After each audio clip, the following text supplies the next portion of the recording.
Vamos falar de variáveis quantitativas discretas e variáveis quantitativas contínuas.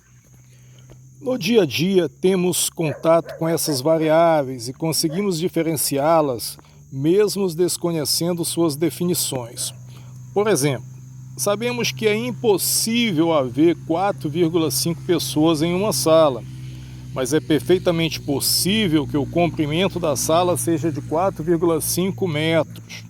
Isso porque a quantidade de pessoas só pode ser expressa por um número natural, enquanto a variável comprimento pode ser expressa por qualquer número real não negativo.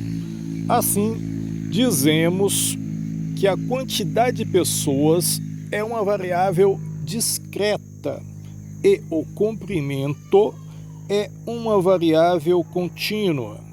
De modo geral, variável quantitativa discreta é aquela cujos possíveis valores podem ser ordenados de modo que qualquer um deles tenha sucessor e ou antecessor em uma sequência finita ou infinita.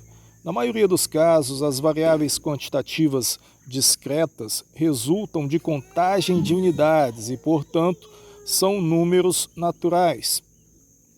Exemplos: os possíveis valores da variável número de gols marcados por cada jogador de futebol em um campeonato são números naturais, 0, 1, 2, 3, etc. Logo, essa variável ela é discreta. Outras variáveis discretas são número de professores de uma escola, números de glóbulos vermelhos em uma determinada quantidade de sangue, número de carros que passam diariamente por um posto de pedágio, etc. Variável quantitativa contínua é aquela que pode assumir qualquer valor de um intervalo real, limitado ou ilimitado. Na maioria dos casos, as variáveis contínuas resultam de medições como comprimento, área, volume, tempo, temperatura, massa, pressão, etc. E, portanto, podem ser quaisquer números reais de determinado intervalo. Exemplos: a variável estatura em metro dos alunos de um colégio pode assumir qualquer valor do intervalo real em que os extremos são os números que expressam a menor e a maior estatura observada nos alunos. Isso não significa que todos os valores do intervalo serão obtidos nessa pesquisa, mas que os valores desse intervalo são possíveis de obter.